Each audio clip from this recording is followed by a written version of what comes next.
What makes Bo Hines' campaign noteworthy is that former President Donald Trump endorsed him last year when he ran for Congress. He lost that race, but this time around, he's running in a district that favors Republicans. Because this fight is for each and every one of us. Just 10 seconds into his campaign video, Bo Hines mentions the former president by name. Under President Trump, we didn't have to worry about high inflation, grocery prices, or whether or not we could afford a tank of gas. At 28, the former NC State football player would be one of the youngest members of Congress.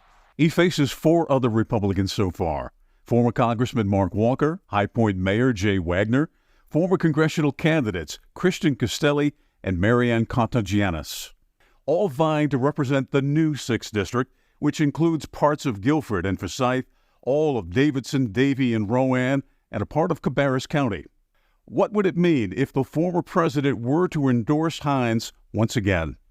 An endorsement from somebody who's very high profile, well known to the base and respected by the base of a party can make a big difference.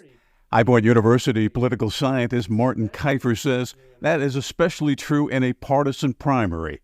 North Carolina saw that happen last year when Mr. Trump backed Ted Budd for Senate. Budd crushed a crowded field of Republicans in the primary on his way to Washington.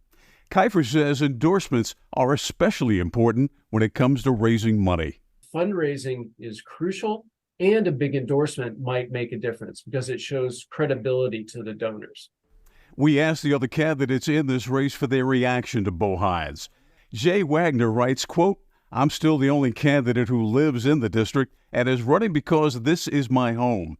This is a plan B for everyone else after other failed races, but it's home for me, and I look forward to fighting for it and winning."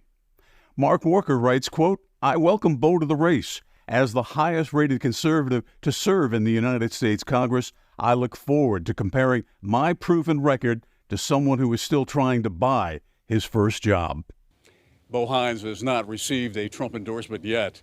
The big question in the 6th District GOP primary is, will voters choose a MAGA Republican or a more traditional GOP candidate? Bill O'Neill, WXII 12 News.